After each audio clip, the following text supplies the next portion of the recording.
Welcome back to CGR, back with another Caprice video. So like I said, I'm doing little by little on this car. I finally got the steering wheel in. I just haven't installed it, but you know, you got to realize out here where I'm at, it's starting to become like really cold every day. So you know, we're hitting some nights at 20, and it's just getting really cold every day, and it just makes it harder to do anything to this car, especially how fragile these some of these plastic pieces are, and it's just too damn cold to do anything. But I am moving on with my next phase, which will be audio upgrade. So as you can see, I do have a Bluetooth double din on here right now. Not a double din, I'm sorry, but it's a Bluetooth little single radio. I think I got this one off of Amazon. It's a Jensen. It was probably $30. You know, I got that just because I just wanted to have Bluetooth in the car. It was just something to have. But with what we're moving on is, for sure, I'm going with the Scar Audio 15s. I forgot what series they are. They are the Elite Performance ones. They're not cheap. And no, they're not going to be the lower Scar end. They're going to be, I think it's their top line on Scar Audio. So for good sound system, you need a good head unit. And especially that we're going to be changing the door speakers as well. Well, I did get this Pioneer AVH 3500 NEX. So you're saying, yeah, it's a flip out. What year is it? 2001. You know, back then everybody had flip out stereos. Thing is, I could go get the conversion kit for the double din and, you know, have it. You know, I have to trim it, cut it, but you know, you got to take this into consideration. The kit itself, I've seen them price range from anywhere from $100 to $300. Just depends who you go with. Just for a conversion kit for the double din. That doesn't include the wire harness, antenna adapters, you know, anything else you're gonna add to it. The stereo itself, whatever double din you get, if you get a double din that doesn't have CarPlay, honestly, you're just wasting your money. Just get a double din. If you're gonna get any car stereo now, get one with CarPlay and Android Auto. If you've never used it, you don't know what you're missing out. So that's why I went with this AVH 3500 NEX. It is a single din flip out with Android Auto and CarPlay. Also, I don't have to buy the conversion kit. Like I said, conversion kits are anywhere from $100 to $300, and then maybe another $300 to $400 on the stereo. So that's let's just say the stereo is $400, and you spend $300 on the conversion kit. Hopefully you know how to do the cuts, if you have the right tools to do the cuts and you don't, you know, screw it up. You're talking about anywhere between $700, $800 spent. Yes, the stereo is a little bit on the pricey side because you got to take into consideration right now Pioneer is, I believe I saw one from Jensen. It's a flip out, but you know, Jensen, it's a lower end. I think it did have CarPlay, but my money's on this Pioneer. I feel like this will definitely last much longer than that Jensen would. So yeah, this is pricey. You can find it anywhere between $400 to $500. It varies. I got this one off eBay. This one's brand new. So I already have the antenna adapter, everything in here because the stereo works. So I have everything I need. So maybe I just have to splice up a few more wires for this one.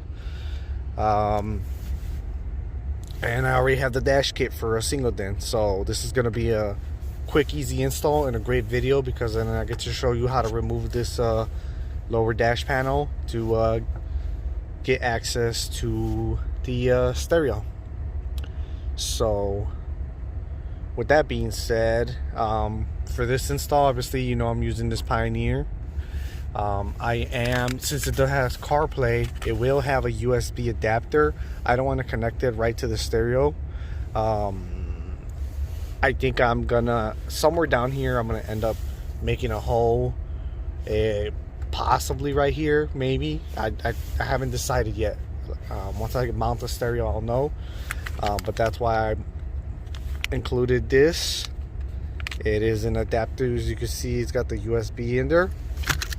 So you don't, all of these things you don't need, but you're gonna understand why it's probably best just to get it all at once.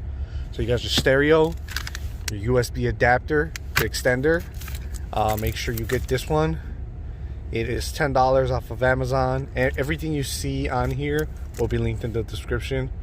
It's a bypass so that you can watch DVDs or play videos. And I have that.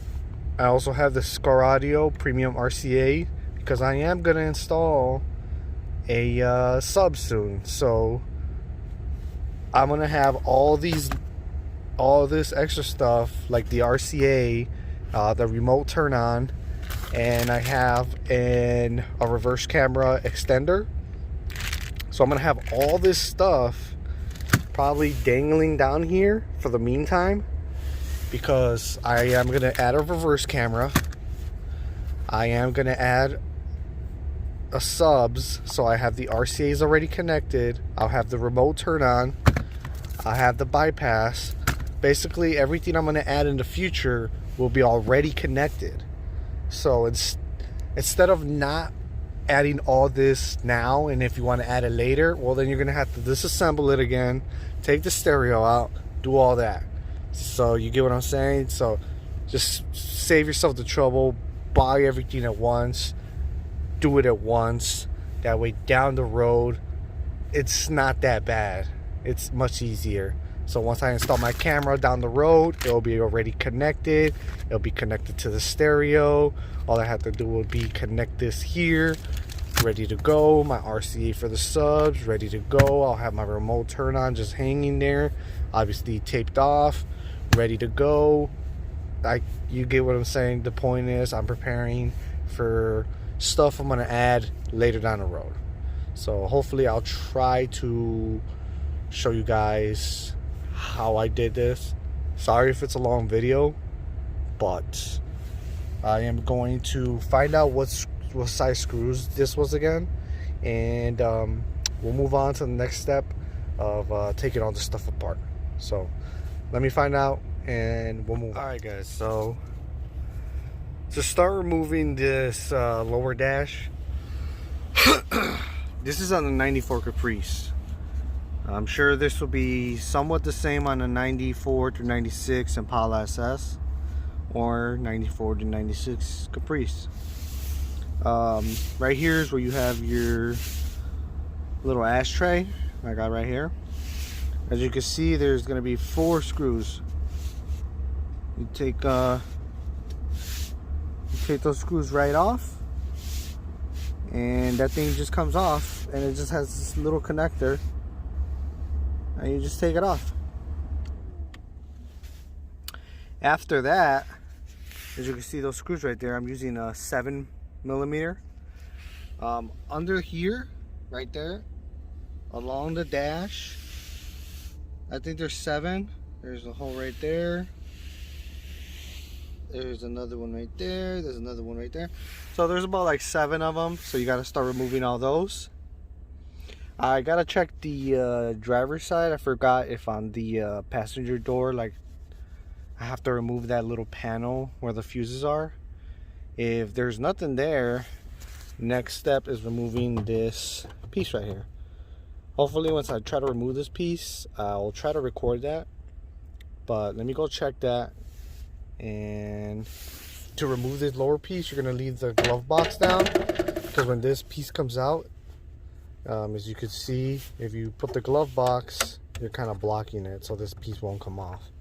So you got to leave the glove box off like that. So basically that piece, this piece and beyond there is what's going to come off. Let me go to the driver's side and then I'll check and I'll get back. All right, so as you can see, I just removed that piece right there. I don't remember if I need to remove that screw. I might have to, but once I start trying to pry it off, yeah, you don't know for sure. So right here and right here, you have a 7 mil. They're all 7 mil.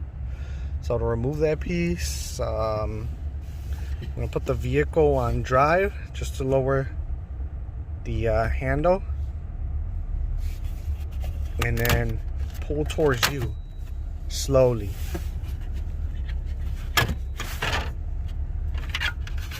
And be careful. And as you can see, that piece just comes off. I'm just gonna throw that in the back seat. Obviously I do have the car on right now, so don't forget. And just put it back in park. So now I have it in park. You know what, let me do a little test. I'm gonna see if hold on, let me put this camera on wide. I'm gonna see if I start tugging at this, will it all come off easily? And then I'll know for sure if I'm missing a screw. So as you can see, it's somewhat starting to come off. Just take your time, slowly. It'll come off slowly. I'm gonna start tugging over here on this side. And I think I am gonna have to remove that screw. Yeah, that's being held back, so give me 1 second.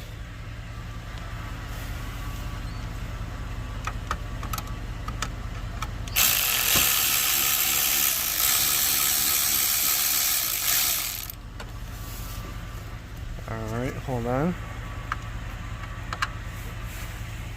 I got all the screws in one location. I just keep them like on the floor. They're all the same size. You can see that comes off. This piece comes off too. It's got little tabs that just goes on. It's being held by those screws. Let me just throw this on the back seat as well. Okay.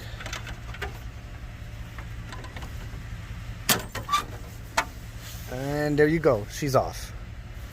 So the whole lower piece, lower trim's off. And let me turn on my light. As you can see, I got access to the radio now. I got a lot of access now. I don't. So I'm gonna take this off so I can remove the old stereo, open up this new stereo, and check what I'm gonna do first and so far. So let me do that.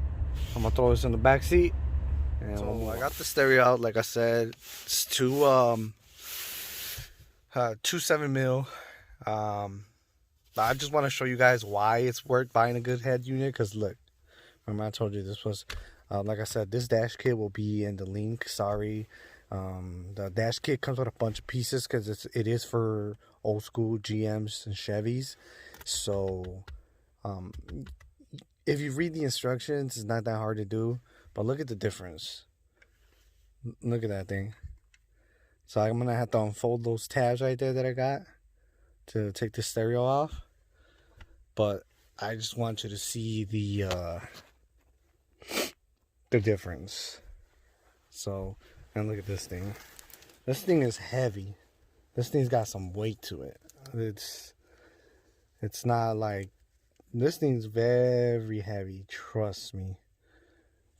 So that's nice and heavy. I got no worries that that's gonna look at, like, that's why I said look at the difference. But anyways, as you can see, I already have the adapter on. I did purchase this in the summer. I'll try to link everything I use. I know it works because, like I said, it worked on the stereo. And I'll link the adapter I use on here as well.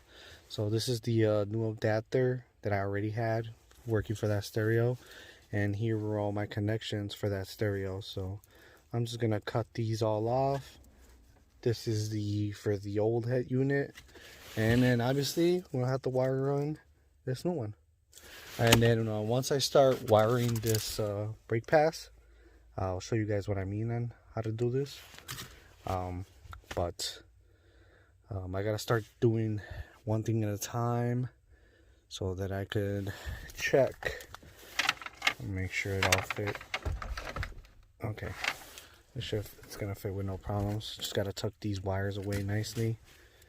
And once I start doing major parts to it, I'm gonna show you guys what you need and what to do. So let me work on it. All right, so I finally got everything hooked up. Yes, it looks like a mess right now, but that's just because I'm about to explain how it goes. But obviously once I put everything back together, I'll tape it off more and make it look much nicer. You might think like, I don't think I could do this. Trust me, you can do it. I'm gonna show you exactly wire by wire what you need to do. So just give me some patience, just give me some time. Like I said, this will be the harness that is in the description. This is for a 94 Caprice. Here is the harness that goes into the Pioneer. Now the extra stuff that I had, I will go through that at the end. First, I'm going to go through the main stereo connection. So once you connect this main stereo connection, on your Pioneer side, you're going to have these matching color wires. So just match them up like this. Give me 1 second. So as you could see, I have two whites here. I have a solid white and a white with a black stripe. Match it up. As you can see, it goes matched up to the one from the Pioneer. Solid gray with gray and black. Match it up to the one on the Pioneer. And then you have purple, solid purple, purple and black. Match it up to the one coming from the Pioneer. They're the same color. And then you have green, two greens, solid green, and a green with a black. Match it up with the one coming from the Pioneer. And from there, this orange wire that's coming off the harness that you need, adapter, this is illumination. Kind of like if it'll tell the stereo to dim down. I just taped that off because I like to do that by myself on the settings. And on the Pioneer, it is that wire right there, orange with white. That's why I taped it off. So all the speakers are connected now. So then from the harness, you have a solid red. Match it up to the solid red on the Pioneer. And then you have black for your ground on the adapter. Match it up to the black of the Pioneer. And from there you have yellow. Match it up from the one from the Pioneer. There's only one yellow wire on the Pioneer. Goes right in there. And then from here, I need to double check on this one. This one might be a remote turn on. It might not be, but I gotta check on. I gotta look into the harness of this one, so I gotta go through my purchase and check it out. But I'm gonna check. So I'm gonna hold off on that. But all those wires are connected. So far, so good. Now, I'm gonna all the extra stuff that I bought. The USB extender. Here it is. I just passed it all the way to the bottom. Comes out through here. That's gonna hook up to the back of the Pioneer right here. You'll see it. Only USB input. The antenna hooks up to here on the Pioneer. So we got the antenna set up. The microphone that comes with the Pioneer. I'm probably gonna just end up taping it right here. So I just passed the wire through there, all the way to the bottom up there, and then I just passed it through here, hooks up to the Pioneer right there. So we got your, so you got your microphone. Let's see what else am I missing. And we did do the reverse camera extended cable. So that goes to the brown here on the Pioneer, and then your extender hooks up to it. Put some tape on it so it doesn't loosen up and fall. And the signal wire, strip this red wire that comes on here, and that goes connected from the Pioneer harness to this one where it says reverse gear signal input. So that's connected to that, as you can see. So we got our reverse camera. That's all set up. That's basically everything right there, if you weren't going to do anything else. But remember, we also got this bypass so that we can watch videos and DVDs while the car is moving. So it's got 3 wires. One is a solid green. This will go to the green on the Pioneer. It's this long cable that comes on the Pioneer, and it is called the parking brake. So that goes connected to there. Only that. Only this solid green from the little bypass goes on there. This blue goes into the remote turn on the Pioneer, which on the Pioneer is this blue and white. So that's connected. And then the ground, the last wire on this bypass, I just ended up stripping it on here on the ground of the stereo, the wire, and hook it up there. So there's the bypass, all set up, ready to go. Nothing else to do. So that's set up, and I did connect it. Stereo powers on, works perfect, sounds way better than I thought it was gonna sound. And I forgot to mention that on there I do have it also depends on what phone you have. I have a USB-C for my Galaxy Note 10, and I don't need that till the end of the video, so I forgot to mention that one up there. So you just basically, it does look like a lot of wires, but you're just matching wire to wire.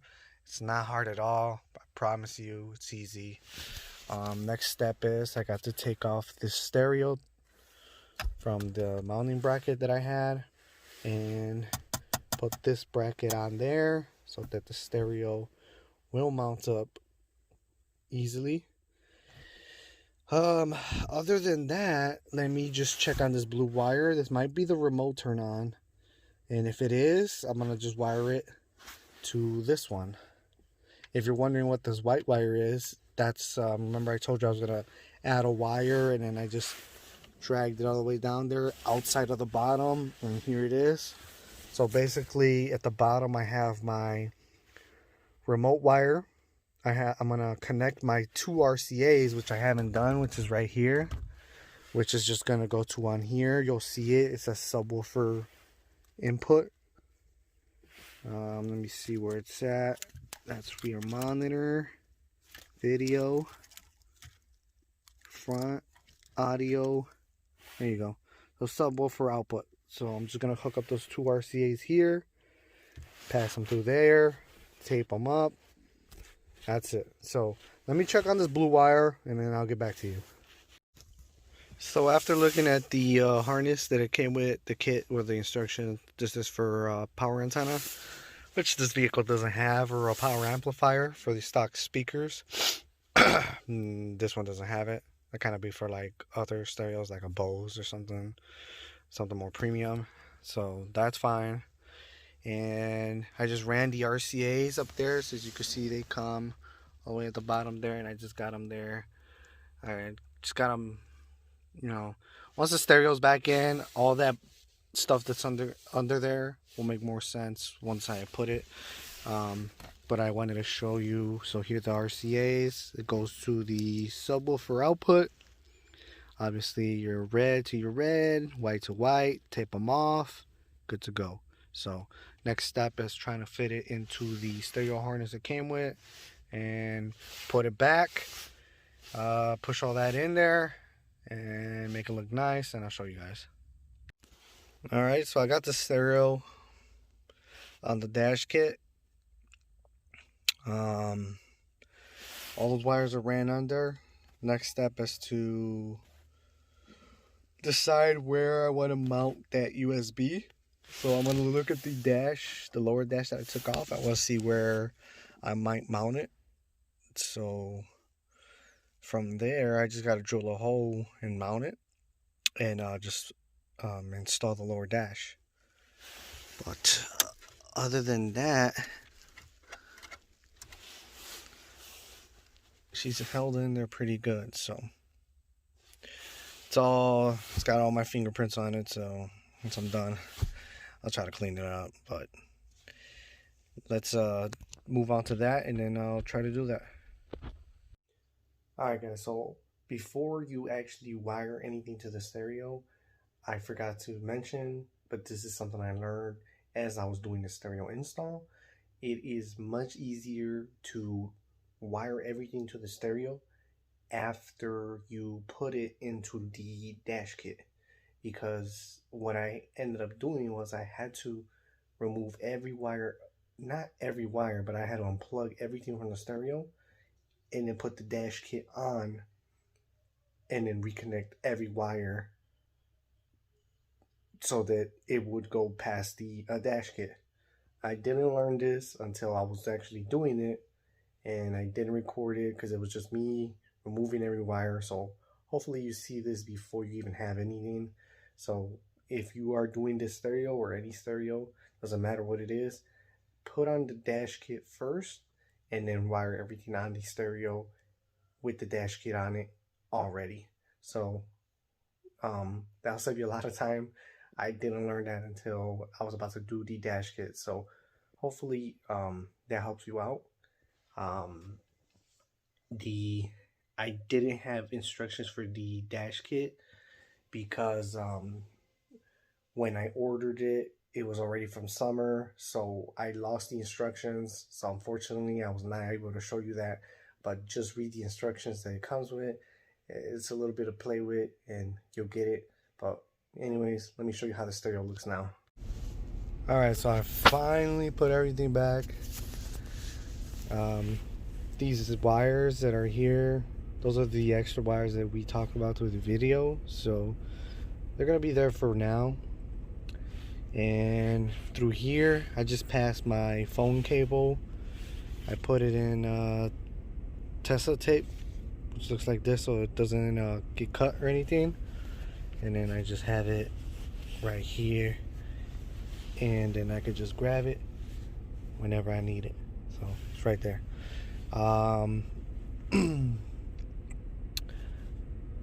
Besides that, so I just put everything, ignore all those warning lights. Car's being worked on, but put everything on and it looks just like that. And when you turn the car on, it'll do that by itself. I ended up actually closing the screen so I could show you guys how it looks when it opens up. So there you go. You got everything you need. You don't need has Android Auto. Obviously I can't connect the phone because it's what I'm recording on, but if you know what Android Auto is, then you know exactly what I'm talking about. And it does have also CarPlay for iPhone users. So I'm gonna turn the car off so you can see it goes in by itself. Pretty easy install. It's just time consuming, but definitely the speakers, they sound way better now. I did replace the rear with Pioneers and the fronts as well. I'm gonna get much better speakers, but they were just much better than what the car came from 1994, obviously. So with that radio, the speakers sound way louder. It has definitely worked getting a good head unit, especially since I do want this car sounding loud. You know, we're gonna add speakers in the, by the door pillar or in that corner. Replace the door ones, tweeters, subs. You want to make it that all starts with a good obviously all of that will begin with a good radio. So this is how it looks once I turn it off.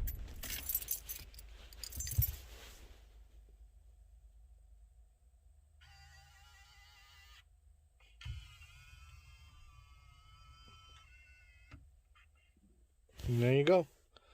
Other than that, pretty easy install. Hopefully it helps you out.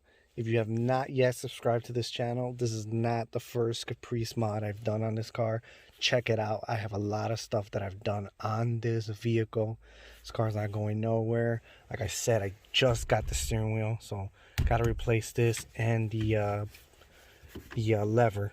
I got it billet, so it'll go with the steering wheel. So this is the next project, because you know we got the billet mirror.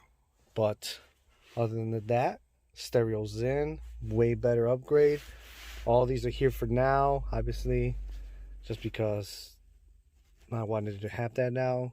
It's much easier to have all of this now and take it all apart, take the stereo out, hook all that up. You were gonna do it regardless. Just get it over with. Here it is for now. But hope you guys enjoyed it. Like, share, subscribe, and I'll catch you guys on the next one.